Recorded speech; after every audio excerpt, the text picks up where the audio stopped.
All right, so good morning, and you are welcome to the last part of the advanced costing technique because usually this should have been the last of the advanced costing techniques, but because of sustainability and environment, the syllabus has added something like environmental account costing and Kaizen costing. And so we will look at that one as the last part of the video, all right, in terms of the advanced costing. So you are ready for a 20 marker, 15 to 20 marker question from the area. All right, so we are looking at the life cycle costing. Now, once again, all the costing methods that we've done are usually periodic costing. So you saw, like, even in accounting, the financial statement that you are preparing, the SPL is for a period, balance sheet is as at a period, the cash flow is for a period. You see, everything is period. All right. And even the throughput that we did, it's limitation for a period. Everything is for a period. Now, in life cycle costing, the distinction is that we are not limited to a period, but we start the thing from the very beginning of the product to the very end. So we look at the life cycle costing as a comprehensive approach to cost management. And this one involves you tracking and accumulating all cost and revenue attributable to a product over its entire life cycle from inception to abandonment. All right. So we are going to put all the costs together. So when you start something like research, the design, everything through to the production, the marketing, and everything, you are going to put them together. So that is it. All right. So unlike the traditional costing where you focus on periodic costs like annual cost, life cycle provides a more holistic view by providing the cost and determine the profitability of a product over its lifetime. All right. So that is what we are going to do. So it's very easy and straightforward. So both the direct cost and the indirect cost, you are going to accumulate. So if the product is for 5 years, 10 years, 10 years, we will be accumulating all the costs together to find out how the product is going to make us profitable over its lifetime. All right. Not the period. Okay, so basically that is that. So the features that you see here in terms of the explanation that I've done to you now is that this is a comprehensive cost analysis because it covers the entire life. Because pre-production costs, which include the research and development, prototyping, testing, everything is inside. Production costs, as we already know, material, labor, overheads. Then post-production, when we are marketing the thing, distributing the thing, customer service, anything we do to close down the product out of the market is also added. So you will see that it is comprehensive. It is the whole life perspective. Doesn't emphasize on period, but beyond the accounting period. All right. So that is that. And so it gives a dynamic cost allocation. By this, we are saying that it is based on actual occurrence in the life cycle of a cost, not an arbitrary accounting period. We can't just sit there and give it a depreciation for the year and all those things. But here we are looking at occurrence of cost that will happen over the useful life of a product. All right, so that is that. Now, if you look at the product cycle, there is a pre-development phase where you do high R&D. All right, so that is that. And you go into research just to find out how the product will be. Now, this will impact life cycle costing because this is where everything is. Because if a product will succeed, then it means that about 90% of the product action is determined by the planning, which is the development stage. All right, so it is usually a very high cost. But you see, when we are doing the other costing techniques, we don't factor in this research. We are only focusing on direct material, direct labor, and production overheads. Now, what happens to the research that we had to do to come up with the product? Why is it not part of the cost? All right, so these are the problems that the life cycle costing is trying to deal with. All right, so that is that. So you now go to the introduction phase where you incur cost, product launching and everything. It helps you determine the pricing to recover the initial investment. All right, that is that. Then the growth phase where the thing has hit market heights. All right, so you know that you start offsetting your cost that you incurred in bringing the product. The product gets to a maturity stage where it reaches its peak of growth, all right? But from there, diminishing return setting. The impact of the life cycle is that you identify profitability windows. All right, when you get to your peak, you need to find other avenues because very soon you are going to go down. Yes, because it is even in the scripture. Is it Genesis chapter 8, verse 22? That so far as the earth remains, seed time and harvest time, day, night will never cease. So everything goes through a cycle. All right. So if you reach your peak, you need to start looking for a new avenue. It won't last forever. All right. So that is that. So if you look at the diagram explains how a life cycle of a product begins, and I've given some explanations here. All right. Is it good for us to use this type of costing technique? Yes, because it gives a holistic view of the product, decision making of the product. We know how we are benefiting from the product overall, not mixing it up with other things and doing it periodically. No. All right. And it improves cost control. So at every particular stage of the product, you are able to manage how costs are absorbed into them, and also it gives you a profitability insight, a clearer understanding of the long-term profitability of that product that you are doing. All right, so that is that. Okay, because everything is long-term and management or directors strategic, they are also about long term. It aligns with the strategic goal of the business, because if you are going to invest into a product, for example, what is the return I am getting in doing these videos for you? Is it short term or long term? It is long term, because so far as I know, even the Ghanaian syllabus of ICA spans for 5 years. And it's not like we are going to throw this knowledge away. It will still be relevant in even a new syllabus that will come. Maybe exam structure will change, but it's the same knowledge. So that is how we need to look at it. So it also helps you to mitigate risk. By this, we are saying that all accountants, for the accountants, all right. So we said that by accounting for all the potential costs of the life cycle, you are able to know the type of unplanned expenditure which will result in some form of losses. So you are able to control yourself in that manner. All right. So that is that. Of course, there are challenges. Look at the challenges. But most importantly, how do we go about life cycle costing per unit? And this is where everything starts. So life cycle costs per unit.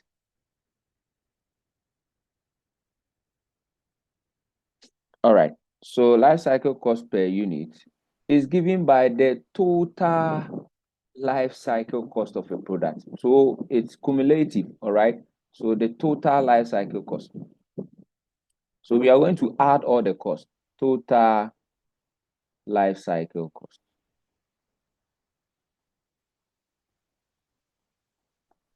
for a product.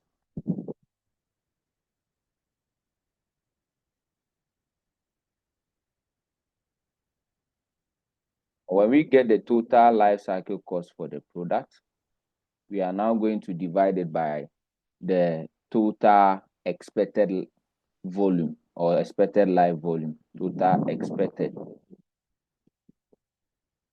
life volume. How much are we targeting to sell over the total life of the product? All right. So that is that. So you calculate. So this calculation, like I've stated here, it is going to involve all the costs across the lifetime. So everything here, you are going to actually add everything up. All right. So that is what you are going to do. That is basically it. But if you want to determine profitability, profitability is the total life cycle revenue minus the total life cycle cost. That's all. How much you are going to get, as you can see here. So total profitability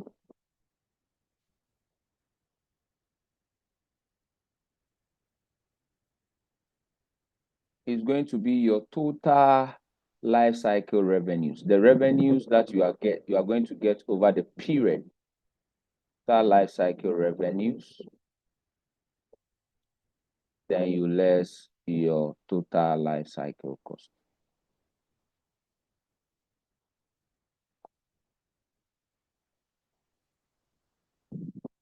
Then you get your total. All right. So basically, that is that. All right. Like I said, we have to look at everything in terms of environment and even in public sector. So as you can see here, in the advanced manufacturing environment, what you can clearly see is these days, everything is becoming AI, automation, and everything. So there is huge cost in design and is huge cost in prototyping. Yeah. But in each stage, we have seen that in the pre-production stage, we have already seen these things, the costs that are in each particular stage. So you remember what we saw here, all right? So the cost incurred are this, all right? This one to the cost and these ones to the cost. So I am even inclined to actually remove this part, yeah, of the thing from the book because it looks repetitive, all right? Because you know that you will incur these costs.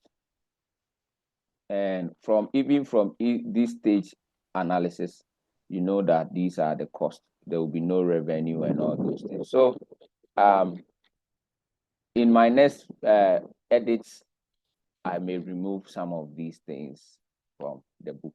But it can also be there to serve you more knowledge. All right. So basically that is that. All right. So the next thing for us to do is to actually go in there and do some exercise illustration of how this thing is done. But before then, let's just look at factors for maximizing product life cycle return. And these are decisions that you make. All right. So to ensure that you maximize, you have to strategically manage the factors that are related to the design, the market entry, and all those things. These things are relevant to your case study because you will be entering the market. And which type of costing techniques are you using to enter the market? All right. So the design cost out of a product. So you realize that these are what it impacts. So, value engineering is one of the things that we are going to do. And all these things are about case study. So design cost out of the product. And when you are doing it, we say approximately 90% of the product costs are determined during the design stage. So you have to make serious decision about cost cutting out from even that time. So that is that. So when you are designing the cost out of the product, make sure that like let's say, and value engineering. So we are looking at using value engineering to reduce some unnecessary cost. So you ask yourself, the cost that you are incurring, what value is it adding to the product? So that is that. So for example, designing a product that simplifies your manufacturing process will eliminate redundant operations. Okay, so basically that is that. Then you minimize the time to the market. You have to be fast and get to the market because these days, before you realize, somebody has already entered. There is no delay time in entering a market. There is no delay because if you delay, your profitability too will delay.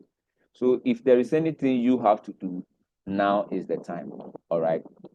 Then you minimize the break-even point. Make sure that you don't end break-even for a longer period. No, because you know that when you are entering a market, you can start at a negative, you can start at a loss, get into break-even, then grow into profitability. But don't stay at break-even for a very long time. Start thinking about recovery. All right. So basically that is that. Then you maximize the length of the life cycle, especially the growth. The growth is very, very important. So now let's look at some calculative bit of what we want to do. Don't forget, we are saying that you need the total life cycle cost, and these are things that you accumulate and you add together.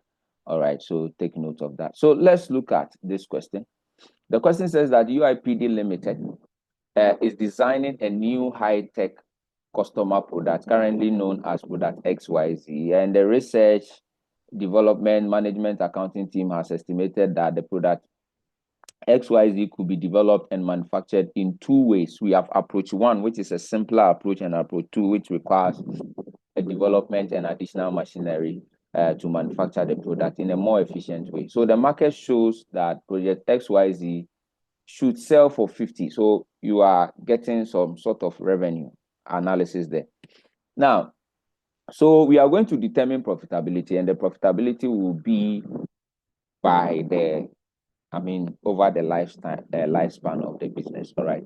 So that is that. So approach one, these are the cost, development cost, variable cost per unit is there, repairs and warranty, 50 units needing repairs, and 1% of sales will incur these costs.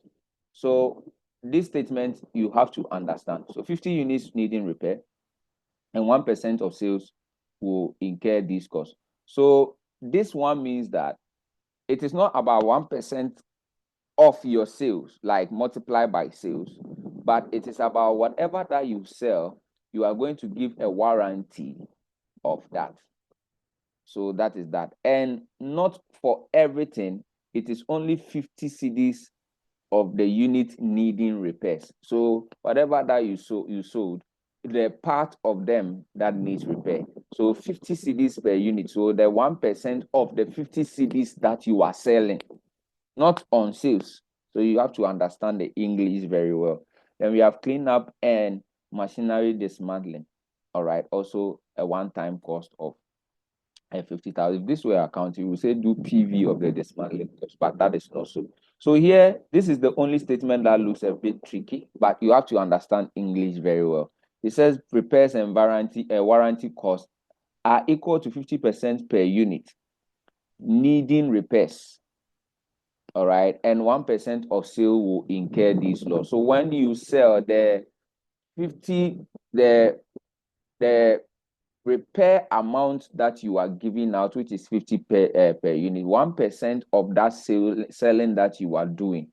All right, so not as in 1% of your total sales, but 1% of the selling that you are doing that will be needing repairs is what we are attributing it to.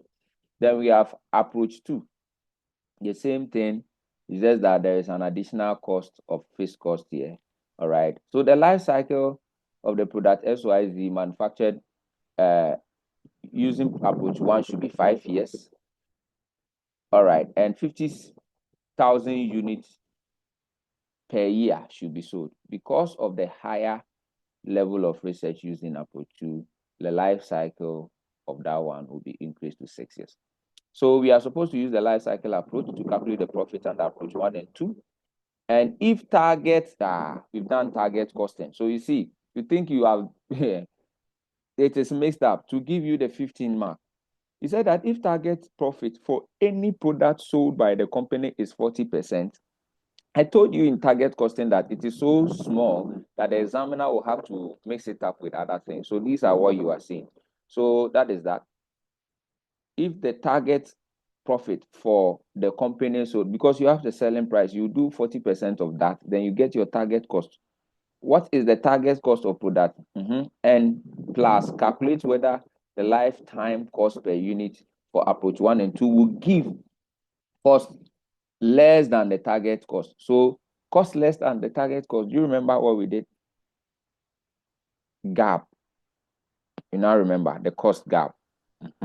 And explain using calculation where possible how cost gap could be closed in this case. And this is what we did from target costing. 7 marks into a life cycle product costing. So what are we going to do? What we are going to do, they said we should do profitability. So we have UIPD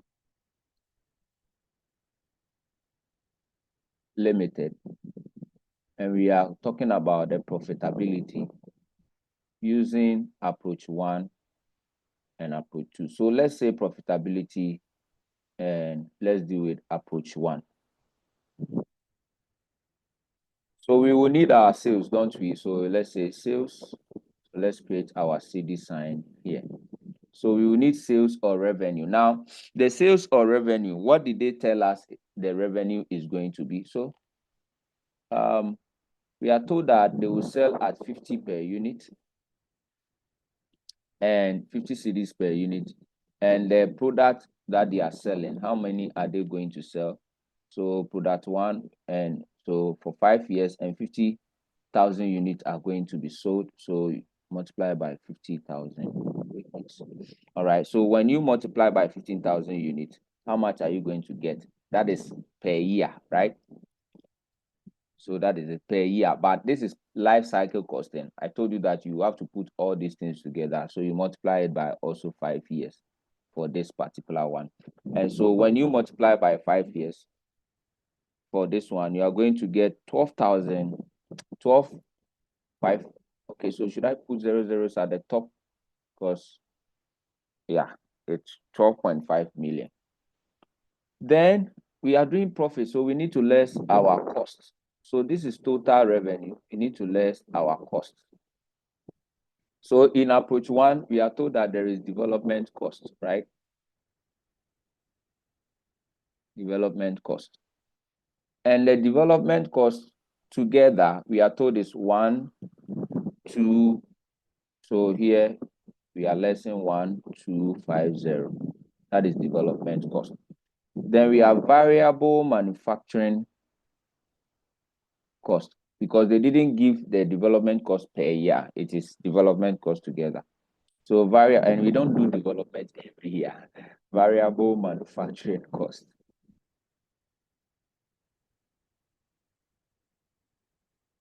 So the variable manufacturing cost, we are producing 50,000 per year, and this is 5 years. And the variable cost per unit is 25. So we need to multiply everything together. Now, when you multiply everything together, that gives me 6250. 6250. So that is that. All right. Then what is next? Repairs and warranty. So that one too, we are told that it is 50 cedis per unit. So the unit is 50,000. Is that not it? 50,000. And we are going to do 0.01 of that, right? So 1% of this. So 50 per year, we need to multiply it by 5 years, right? So 50 cedis, 5 years. Everything is for 5 years. So basically that is that. So if I do this, what I'm getting is 5 by 50. Oh, this thing is off. 5 by 50,000 by 50 by 0.1. So what I get for that one too is 125,000. So 125,000. 3 zeros are already added. Then clean up, and dismantling. That one too is another one-time expenditure of 50. So these are the costs associated with that. Then approach 2 looks the same. So I can even, okay, I'll do approach 2 after that. So what is the profit, the total profit that spans over the year?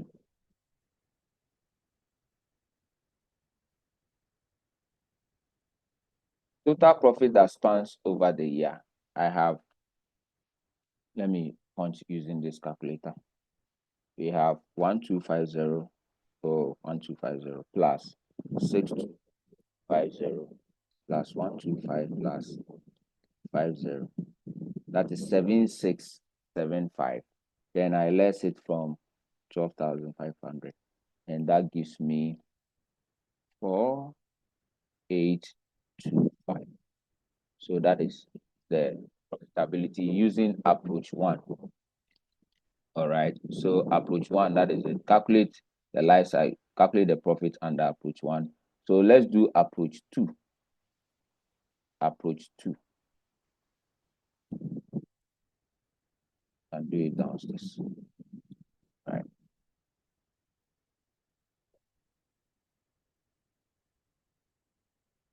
So approach 2, what will be our sales? Our sales, that the same thing is 50,000 production. So 50,000 units multiplied by what is the selling price?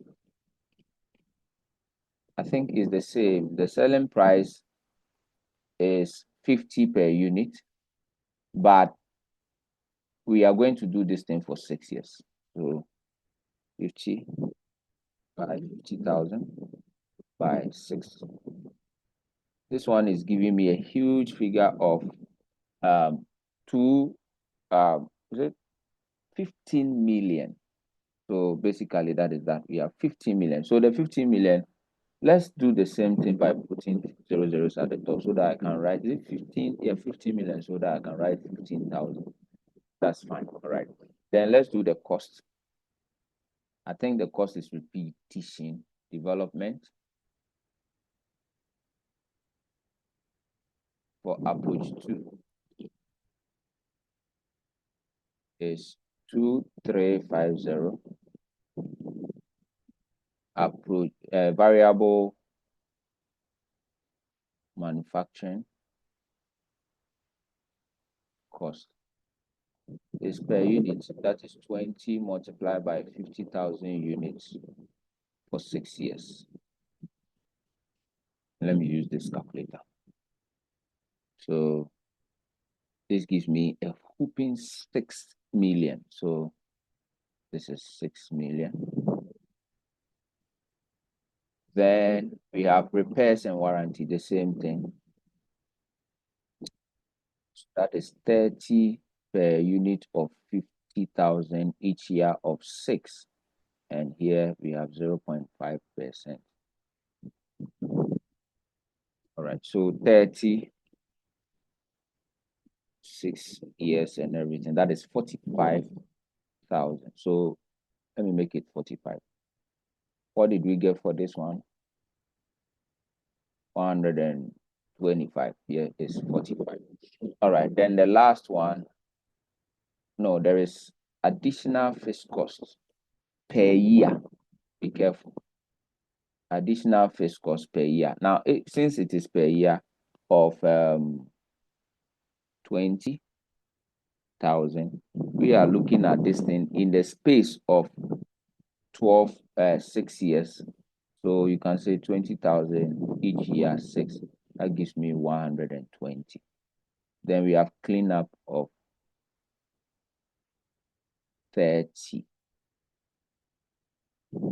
So what do we have? Let's combine everything. 1, 2, 3, 5, 0. 6 plus 45 plus 120 plus 30. That gives me 8545 minus 15,000. This one is giving me 6455. So that is the profit, 6455. Now I've done my profitability. I think the work here is that this is life cycle.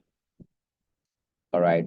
But do you remember life cycle per unit? If you want to go by life cycle per unit, where we will need the total revenue over the life cycle, then we will divide it by sorry, this is the total cost. So total cost over the life cycle, then we divide it by the expected life volume. So the expected life volume, for example, we are selling 50 units, 50,000 units. For one was for 5 years, and that will give me 5.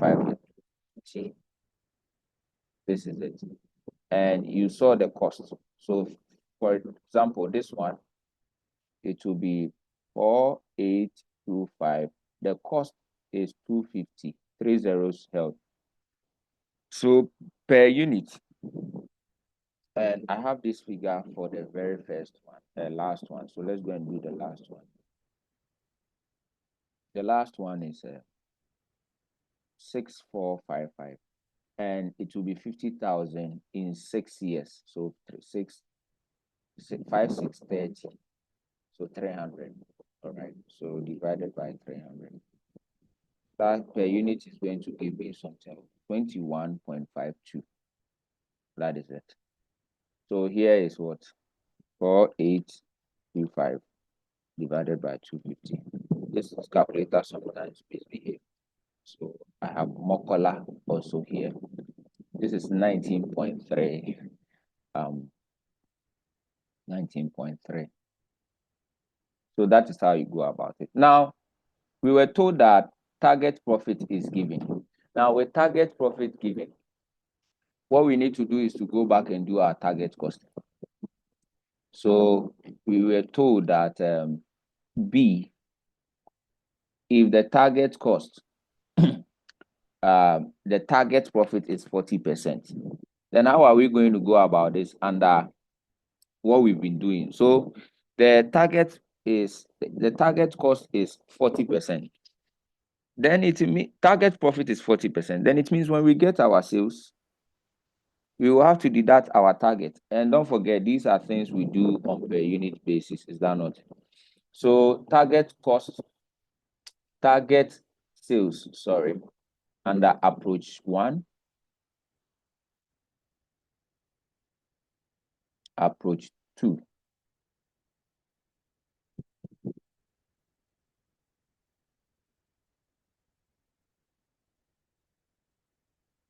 So the target selling price, we saw that the target selling price is 50. Is that not it? They want to sell it for 50 Ghana cedis. That is what the question told us. Where are you? Yeah. So the selling price is 50. No doubt about that. It's actually 50. Then the target profit we need to less. This thing is coming from the target costing we did. The target profit we need to less is 40% of the 50. That is 20. So the same thing, 20. Which means that target cost is 30 in each particular situation. 30. All right.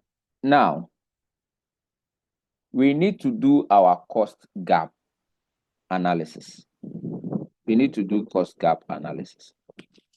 Now, in cost gap analysis, we need to know the cost per unit of each one, the cost per unit of each of the things that we are going to do. So, therefore, we need the total cost. This was profits per unit. This one were profits per unit because you use this figure. But if you want the cost per unit, these are the cost side. All right. So I think I made a bit. Did I say this is life cycle cost? No. That thing was a profit. All right. So please bear in mind these are profits. These are profits. So if we want costs, what would be the total cost we derive from here? I think I had them on my calculator before and I have deleted them. I had this one. Yes, I've seen it. You know, that's the benefit of using a scientific calculator. You can always go back. So this one I had for the second one, it was 8545. That is that. And I'm going to divide that one by 300. Then this one too, going back to my scientific calculator, this was profit. So the cost side, going back to my scientific calculator, it is 7675. Yeah. So you can check it, 12,500 minus 7675. You get this one, the 825 again. All right. So basically that is that. Oh, my video is off. All right. So that is that. So I have this one, I'm dividing it by 250 so that I'll get the cost per unit, life cycle cost. So it is 7675 divided by 250 units. That is 30.7. So that is when I am producing the thing, that is it. So for approach A, it is versus expected cost, current cost is 30.76. So here there is a difference of 0.70, which is a cost gap. I'm using that. This is what we learned in target costing. Then here to, what is it? 8545 divided by 300. That is 28.48. Yeah, 483. So 28. So this one, there's nothing like a cost gap. So how then? So the question asks us to do this. We have done it. And it says that explain using calculation where possible how cost gap can be reduced. So do you remember what we did in target costing? So for example, we are saying that all these costs, these development costs. So if I take my 0.70 divided by development of 1, 2, don't forget everything here is in, no, these are even per unit, so we don't need to worry ourselves. And I do per unit of this. So overall, it is 200, right? 250.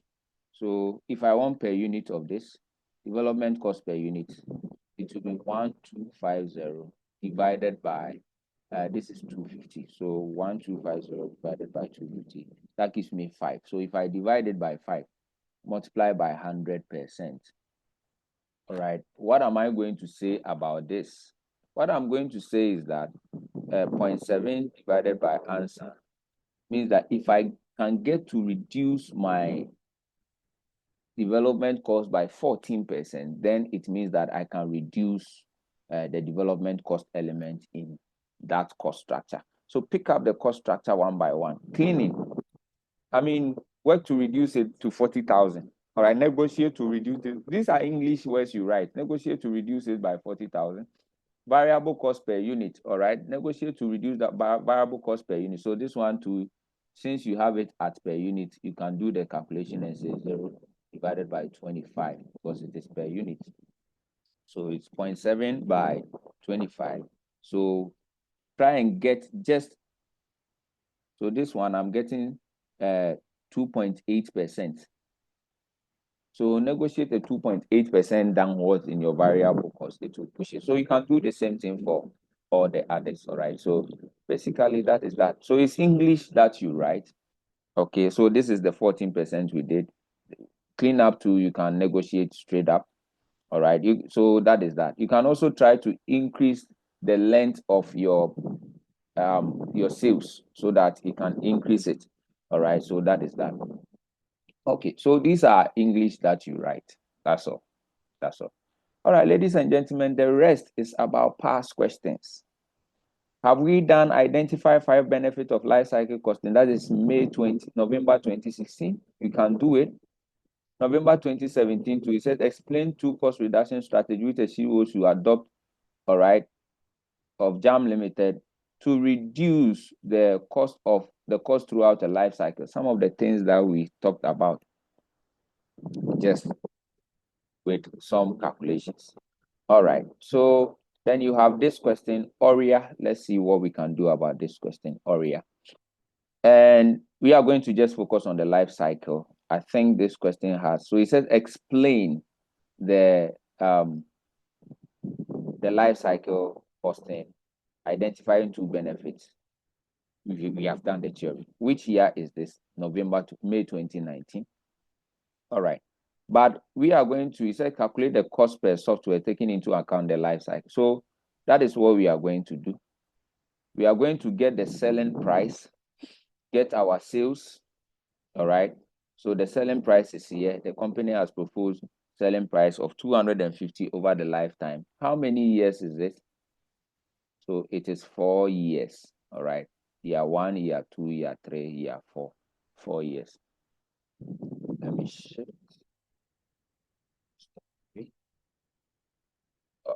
Oh no.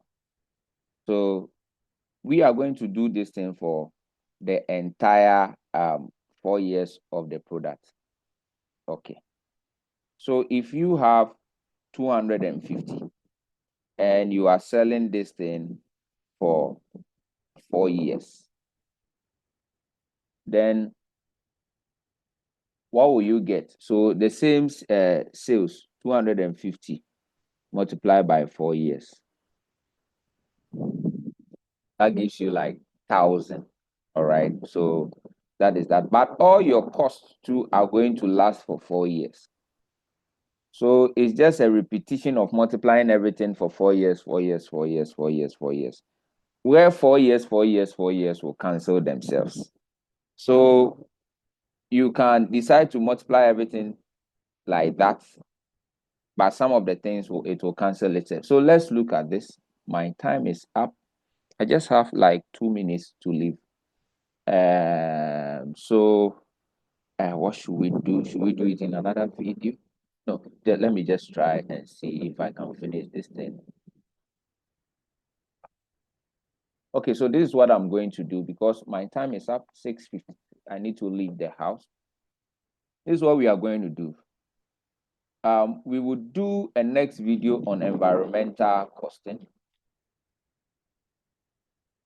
But before I do the environmental costing, I will solve the question, then come to the environmental. Then we also talk about the Kaizen costing. All right, so that will finish.